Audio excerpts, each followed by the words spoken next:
여러분은 왜 하나님을 믿으십니까? 좀 더 현실적인 이야기로 오늘 이 주일 아침에 왜 이렇게 교회에 나와서 예배를 드리십니까?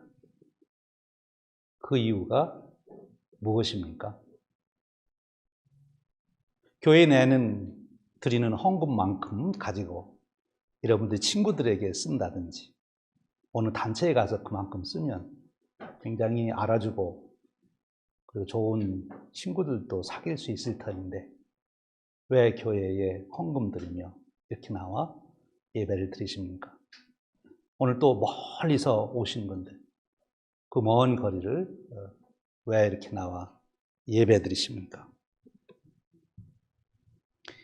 하나님만이 해결할 수 있는, 나로서는 도저히 해결할 수 없는 그런 문제가 있어서 하나님만이 이 문제를 해결하실 수 있습니다. 그래서 하나님을 믿습니다.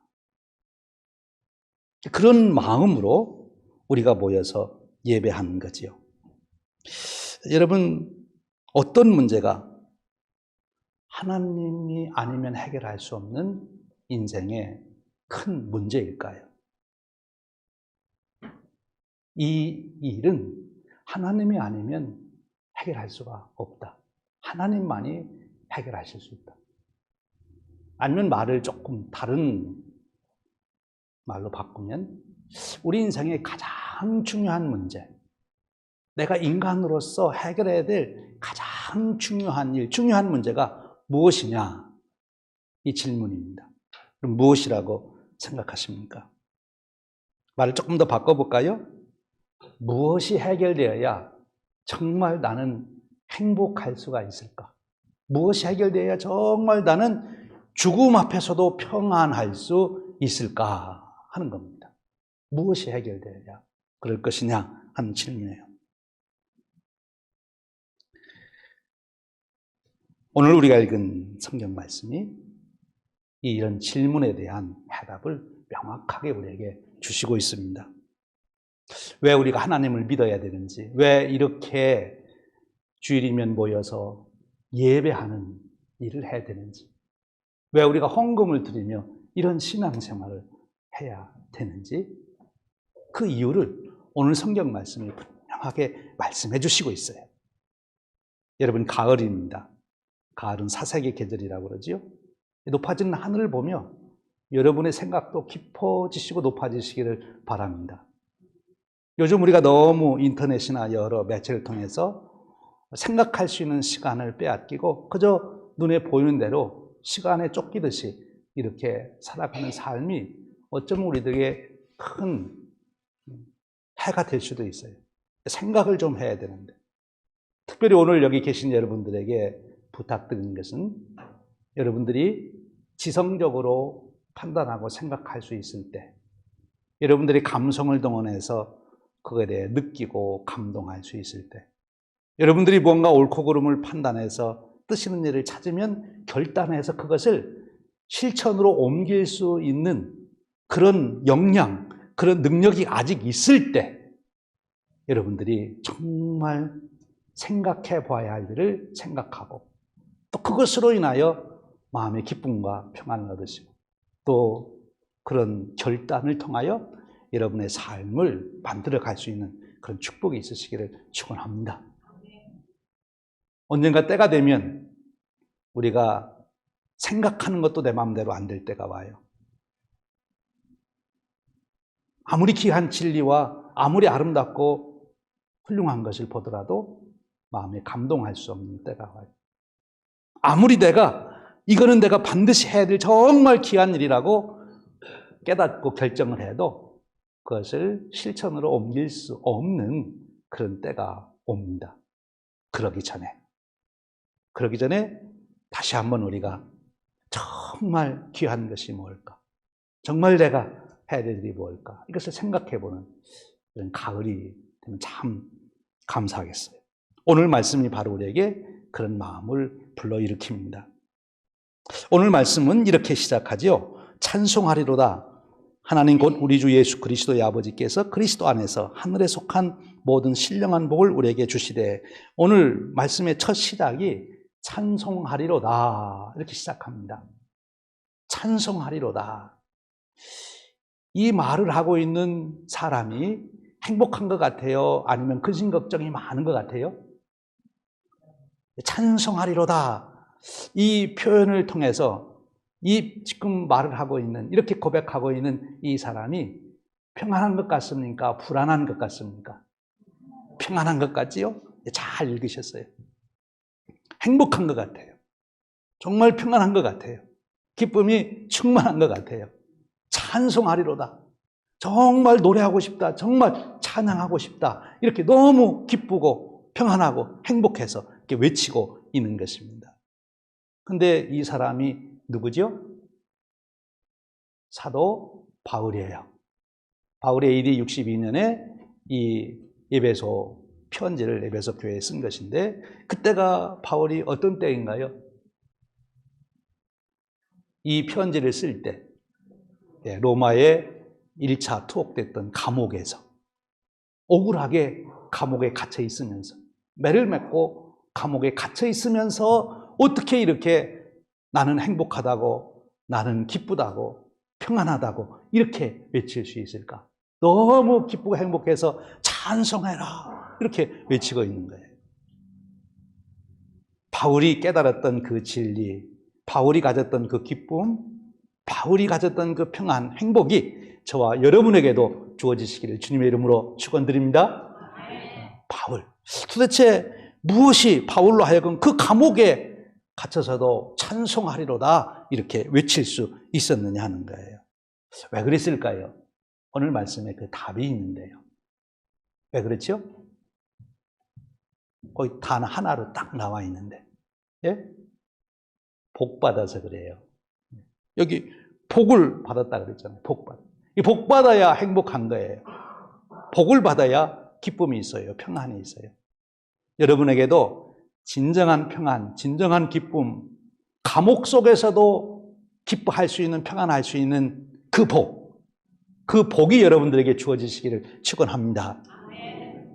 그 복이 무슨 복인가 하면, 바울은 그 앞에 그 복을 설명해 놨는데 오복이 아니고 신령한 복. 우리 한번 따라서 해보겠습니다. 신령한 복. 신령한 복. 여러분 복을, 모든 복을 받되 오복도 받으시고 다 받으시되 반드시 받아야 될 복은 무슨 복이에요? 예, 신령한 복. 신령한 복을 우리가 받는 것. 이것이 진정한 인생의 축복이 됩니다. 신령한 복. 근데 이 신령한 복은 하나님께서 주셨다. 또 그리스도 안에서 주셨다. 그러면서 이 신령한 복에 대해서 앞에 조금 더 설명하기를 하늘에 속한 복이다. 그렇게 설명하고 있어요.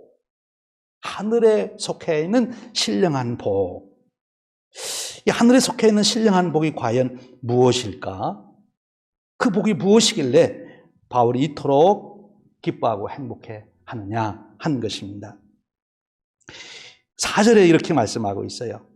곧 창세전에 그리스도 안에서 우리를 택하사 우리로 사랑 안에서 그 앞에 거룩하고 흠없게 하시려고.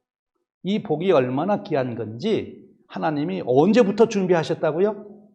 창세 전부터 준비해 오신 복이래요. 하나님의 우주 만물을 지키는 나를 창조하기 전에 이미 이 복을 준비해 오신 거예요. 얼마나 귀한 것입니까? 오늘날 갑자기 생각하신 게 아니라 창세 전부터 준비하신 복이에요. 그러면 이 복이 과연 무엇이냐? 우리에게 무엇이 이루어지는 것이냐 하는 겁니다. 4절 말씀에 보면 그 앞에 거룩하고 흠이 없게 하시려고. 이게 두 가지 중요한 단어가 나오는데, 하나는 거룩, 또 하나는 흠이 없게. 같은 뜻을 두 번 반복했다고도 볼 수 있어요. 거룩하고 흠이 없게. 그래서 우리는 생각해 보는 거예요. 인생의 가장 귀한 복, 그 신령한 복. 바울이 감옥에 있으면서도 그렇게 평안하고 기뻐하고 찬송하자고 할 수 있는 그 복. 그 복이 무엇인가 했더니 큰 집을 사거나 돈을 많이 벌거나 대통령에 당선됐다거나 아니면 큰 지식을, 새로운 지식을 얻었다거나 사람들에게 뭐 인기를 얻었다거나 그것이 아니고 여기 보니까 거룩하고 흠 없게 됐다 그거예요. 어디에서요? 하나님 앞에서. 하나님 앞에 거룩하고 흠이 없게 된 그것이 신령한 복이.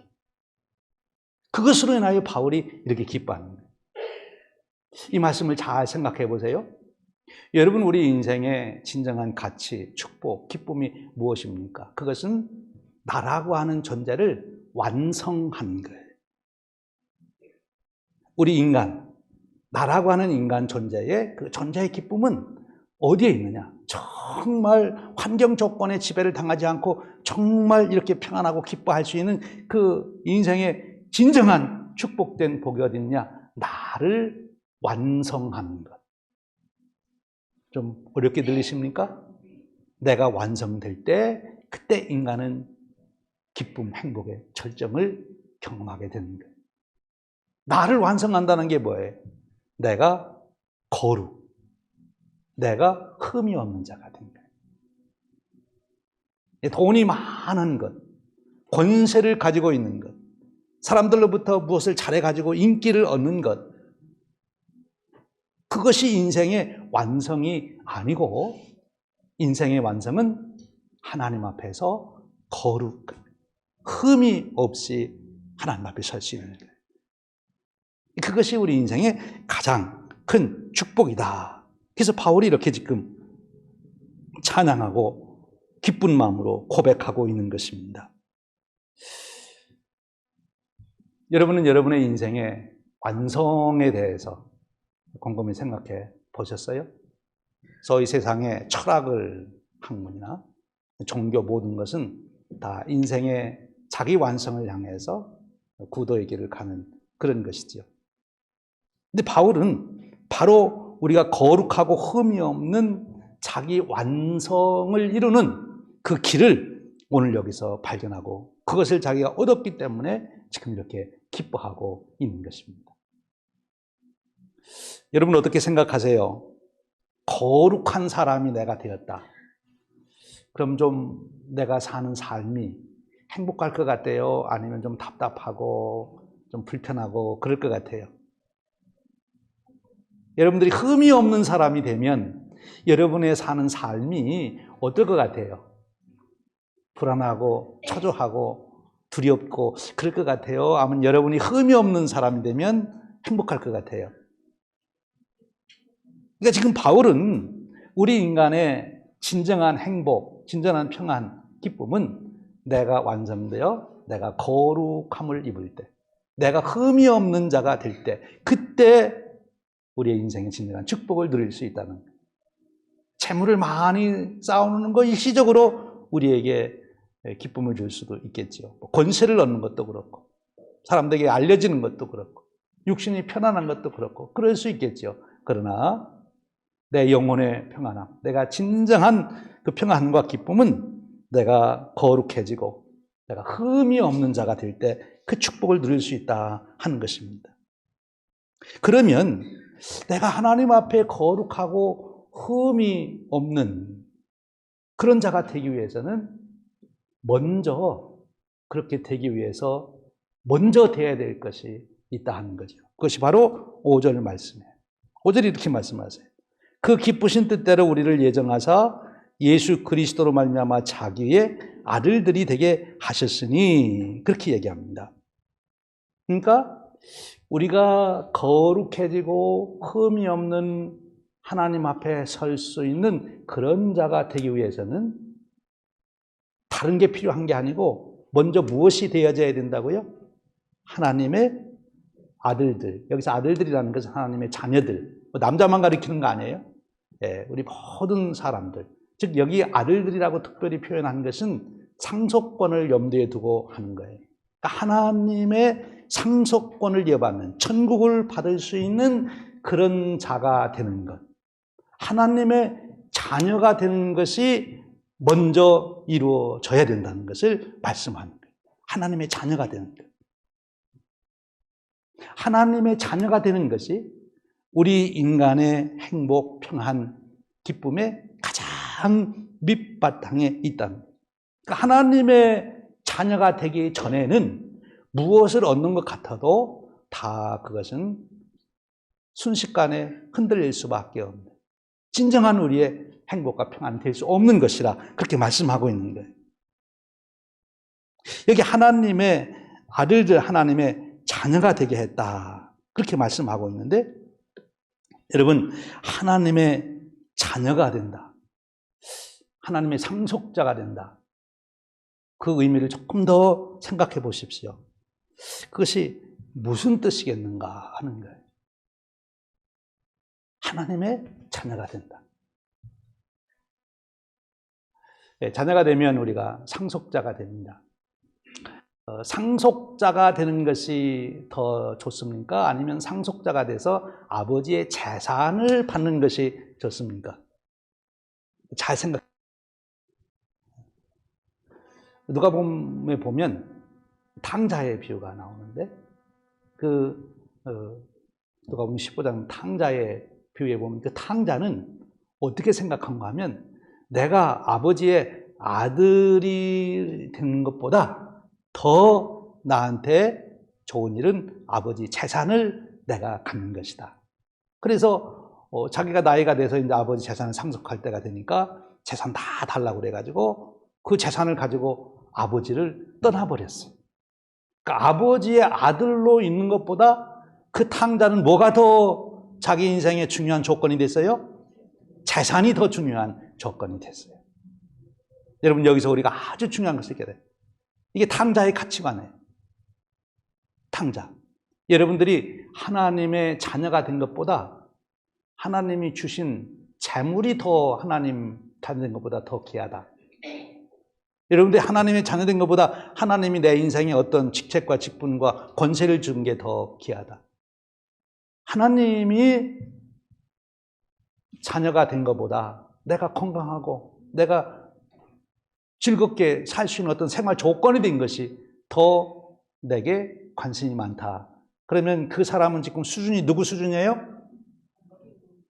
탕자의 수준입니다. 탕자 수준. 그런데 하나님의 아들이 됐다고 하는 것은 하나님이 주신 놀라운 축복인데요. 아들은 누구를 닮아요? 아버지를 닮게 돼 있어요.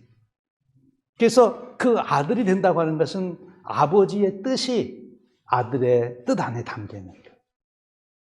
하나님의 뜻을 품고 사는 사람이 인생이 기쁠까요? 슬플까요? 하나님의 뜻을 품고 살아가는 인생은 어떨까요? 기쁘겠지요. 소망이 있습니다. 희망이 있습니다. 하나님의 마음을 품고 사는 사람하고 살고 싶으세요? 어떠세요, 여러분? 하나님 마음, 저 사람은 하나님의 마음을 품었어. 그러면 그 사람은 좀 멀리 해야 되겠다 하고 싶어요? 아니면 하나님 마음 품은 사람이 있으면 가까이 하고 싶을 것 같아요? 여러분 어떠세요? 하나님 마음을 품고 있는 사람이 있다면 아마 가까이 가고 싶을 거예요. 우리가 가정에서 가정생활도, 또 우리가 이렇게 교회 생활을, 또 우리가 모든 이웃과 생활할 때 내가 하나님의 마음을 품고 살아간다면 그것이 하나님의 아들, 하나님의 자녀, 하나님의 딸이 된 모습이에요. 하나님의 자녀가 됐다고 하는 것은 하나님의 뜻을 품고 하나님의 마음을 품고 살아가는 거예요. 하나님이 우리 인간을 지으실 때 하나님의 형상으로 지었다고 하는 놀라운 말씀이 창세기에 있는데, 도대체 하나님의 형상으로 지었다는 것이 뭘까?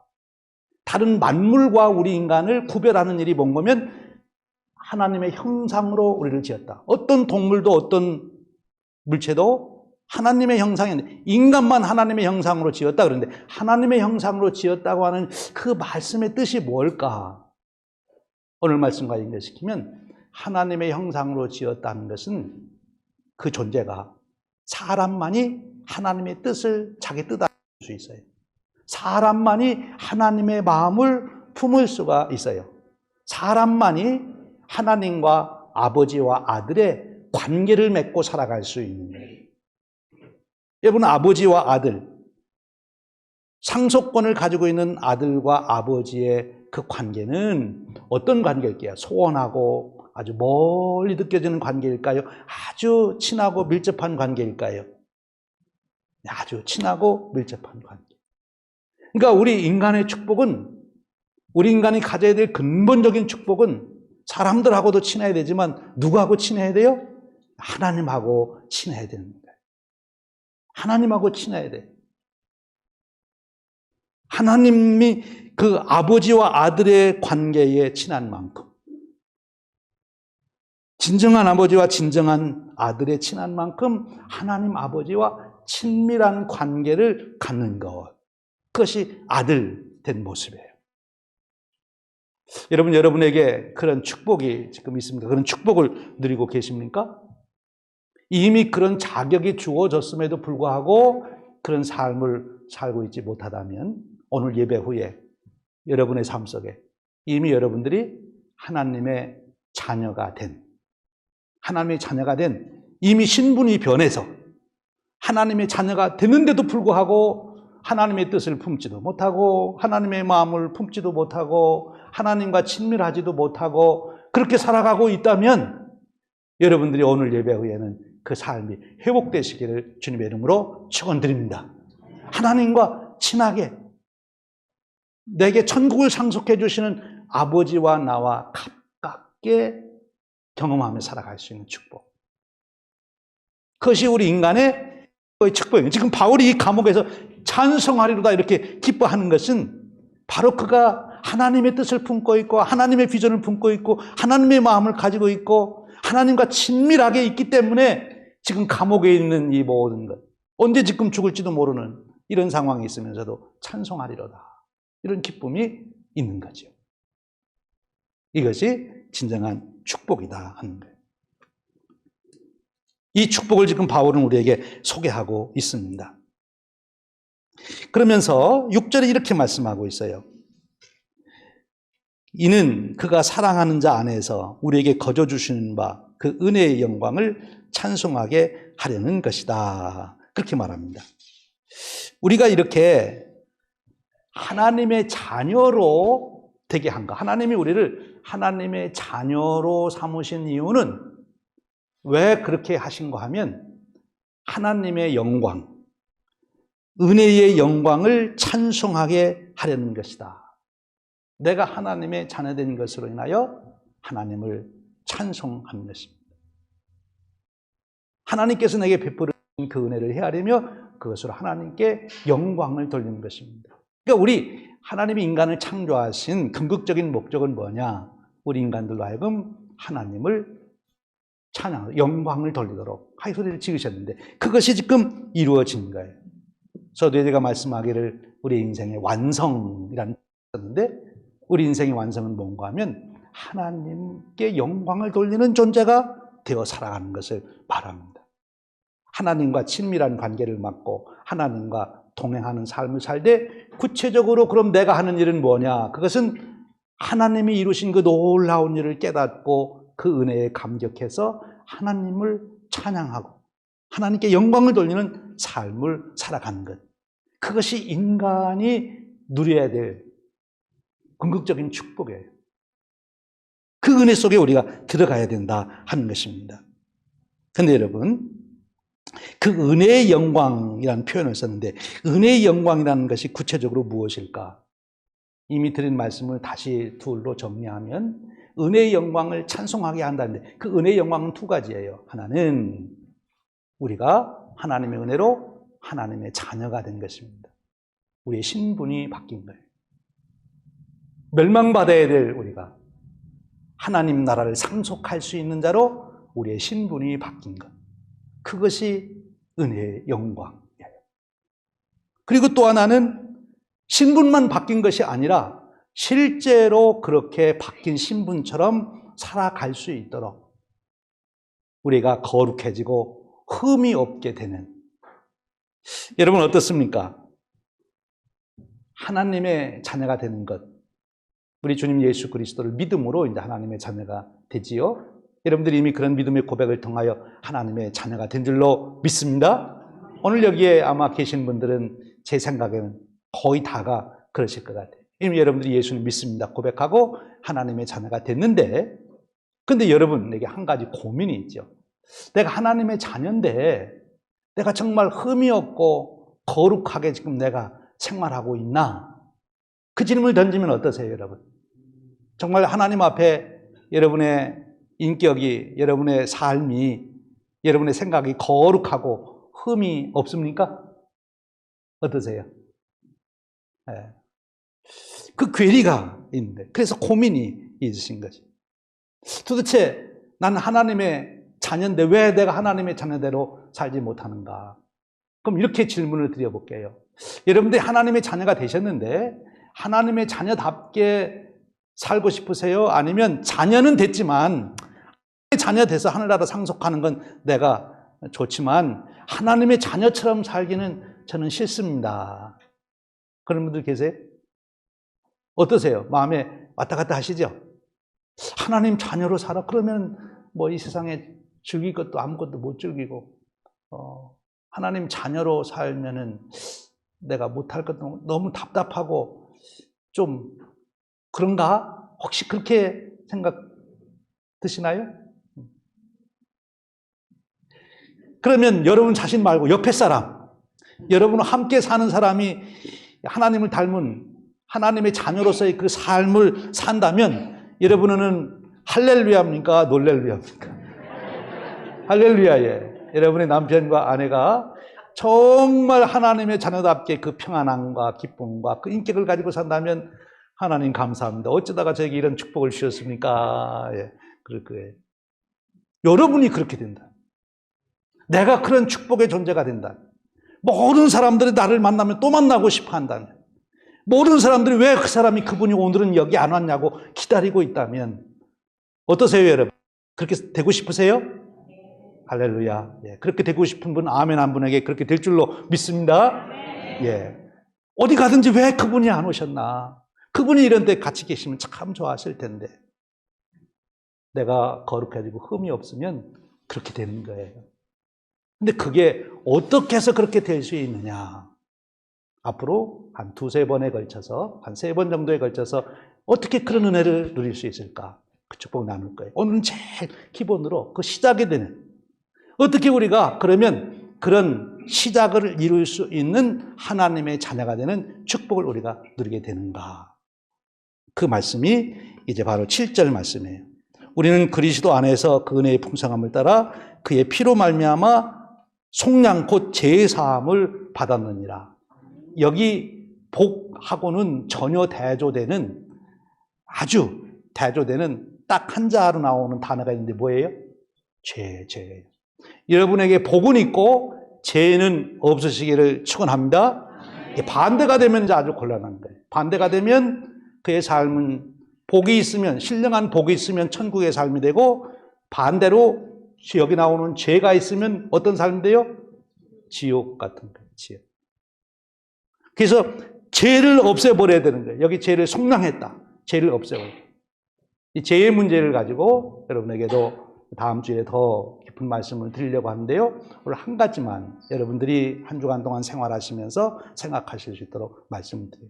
요즘 우리가 살아가는 이 시대는 죄라고 하는 개념이, 그리고 죄의 실체가 무엇인지를 너무 쉽게 간과하는 그런 문화가 되어버렸어요. 죄를 죄라고도 안 하고, 그래서 죄를 그저 하나의 심리현상으로, 심리학이 발전돼서 우리에게 도움이 된 것도 있지만, 심리학이 발전되니까 사탄이 심리학에도 가서 우리의 죄를 그건 심리적인 하나의 현상이다, 너무 죄책감에 시달릴 필요 없이 잘못된 거다, 그 죄의식 갖지 말아라. 죄가 뭐냐? 죄는 그냥 문화적인 차이에서 나오는 내가 불안함 때문에 그런가, 그런 거 신경 쓰지 말아라. 죄라는 거는 없는 거야. 그냥 내가 편안한 마음 가질 수 있으면 그게 최고야. 왜 괜히 죄라는 개념을 가지고 그렇게 불안하고 그러냐? 그렇게 얘기하지만 죄는 분명하게 있는 것입니다. 우선 우리가 이 죄가 무엇이냐? 죄의 가장 본질은 하나님을 버리고 자기가 왕이 된 거예요. 우리가 인류 문화 속에서 역사적으로 볼 때 죄 중에 가장 큰 죄는, 우리 현실적으로 우리 인간 사회에서 무슨 죄가 제일 큰 죄입니까? 어떤 죄를 지면 뭐 그 본인만이 아니라 막 삼족을 멸하는 그런 죄가 있죠. 어떤 죄가 그렇죠? 어떤 죄를 지면? 예? 어떤 죄를 지으면 그 본인만이 아니라 아예 삼족을 다 멸합니까? 반역죄, 역적하면 역적. 역적이 뭐예요? 역적하는 게? 지금 왕이 있는데 왕을 어떻게 하자는 거죠? 왕을 갈아치자 하는 거예요. 역적 중에서도 어떤 사람을 왕으로 모시자. 이 사람 왕을 버리고 다른 사람을 왕으로 모시자 하는 역적이 있고, 이 사람이 아니라 이 사람을 버리고 내가 왕이 되겠다 하고 반역, 역모를 한 사람, 두 사람 중에 누가 더 죄가 크겠습니까? 내가 왕이 되겠다고, 지금 있는 왕을 쫓아내고 내가 그 자리에 앉겠다고 하면 그거는 뭐 용서할 길이 없는 거예요. 그렇지요? 근데 하나님이 우리 인간의 왕이신데 하나님을 쫓아내고 내가 왕이 되겠다고 하는 것, 그것이 죄의 본질이에요. 그런 하나님을 몰아내고 자기가 왕이 되겠다고 하는 사람을 용서할 수 있어요? 없어요? 없는 거예요. 없는 거예요. 여러분, 우리가 그런 사람은 하나님께 역적죄를 졌다고 하면서도, 우리가 이미 하나님을 왕으로 모시고 예수님을 왕으로 모신다고 하면서도 우리도 똑같은 죄를 짓고 있지 않는가, 우리 자신을 돌이켜봐야 돼요. 우리가 예수님을 영접했어요, 주님으로.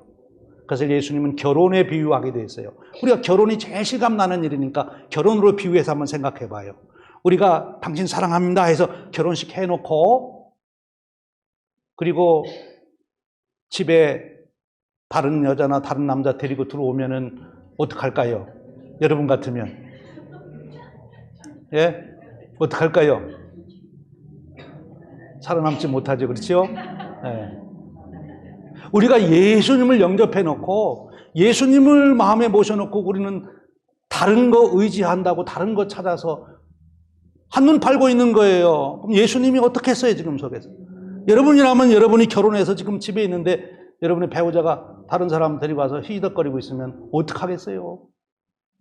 우리가 예수님을 주님으로 영접하고 난 후에도 그런 모습으로 우리가 산다고 합니다. 죄. 그럼 그런 죄값이 얼마나 중하고 무서우냐? 그런 죄는 어떤 벌을 받아야 되냐? 그것을 알려면 뭐를 봐야 되는가 하면 예수님의 십자가를 봐야 돼요. 예수님의 십자가를 보면 죄가 얼마나, 그 죄값이 얼마나 무서운지, 지옥이 어디냐? 그걸 보려면 예수님의 십자가에서 일어나는 그 모습을 보면 돼요. 육체적으로만이라도 여러분, 예수님이 십자가에 양손과 양발에 못이 박혀 매달렸습니다. 이제 그 몸무게에 의해서 이게 몸이 늘어지면, 처지면 어떻게 돼요? 숨을 못 쉬게 되니까 너무 막 고통이 오는 거죠. 생리학적으로.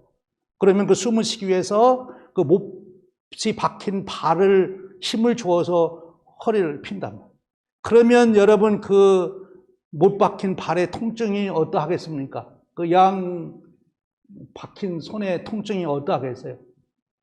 그러면 비명을 지르고 또 다시 내려앉을 수밖에. 그것이 반복되잖아요.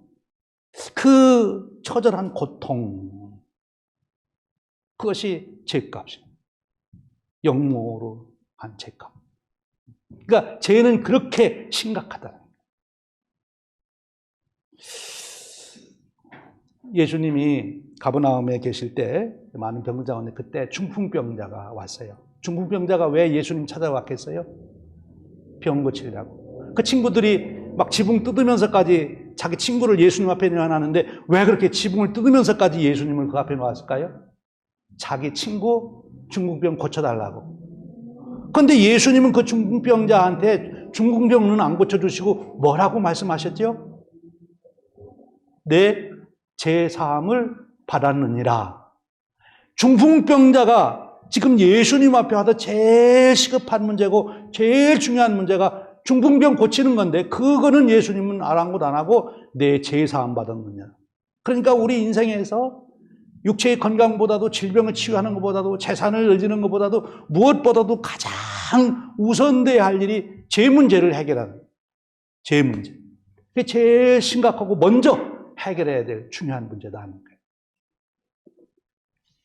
여러분, 그런데 바로 하나님께서 그 죄의 문제를 해결해 주셨다는 거예요. 예수님의 은혜로. 우리 다음 주에 좀 더 이 은혜를 에 대한 말씀을 나누며 은혜를 나누려고 합니다. 사도 바울은 지금 감옥에서 너무 기뻐하고 있어요. 왜냐하면 이 진리를 알았기 때문에. 우리 인생에서 가장 귀한 복을 받았기 때문에. 두 가지예요. 하나님의 자녀가 된 복. 그리고 또 하나는 거룩하고 흠이 없게 되는 그 복. 이 두 가지를 바울이 알았기 때문에 기뻐했어요. 사랑하는 여러분, 여러분에게도 사도 바울이 깨달았던 이 진리가 깨달아지고 사도 바울이 누렸던 이 기쁨을 누리고 사도 바울이 보았던 그 심오한 구원의 세계를 볼 수 있는 축복이 주어지시기를 주님의 이름으로 축원드립니다. 기도하겠습니다. 하나님 감사합니다. 오늘 거룩한 주일에 저희들을 부르셔서 우리 인생의 근본적인 궁극적인 문제가 무엇인지, 어떻게 그것이 해결될 수 있는지, 하나님이 예비해 주신 신령한 축복이 무엇인지를 다시 확인하게 해주시니 감사합니다. 사도 바울이 깨달았던 이 진리 안에 우리도 서게 하옵시고 사도 바울이 누렸던 그 평강과 행복을 저희들도 누릴 수 있도록 은혜 베풀어 주옵소서. 성령님, 저희들에게 오셔서 오늘 말씀의 깊은 은혜 가운데로 저희들을 인도해 주시고 앞으로 있을 몇 번의 이 말씀을 통하여 우리를 더 구원의 깊은 진리 가운데 이끌어 주옵소서. 우리 주님 예수 그리스도의 이름으로 기도하옵나이다. 아멘.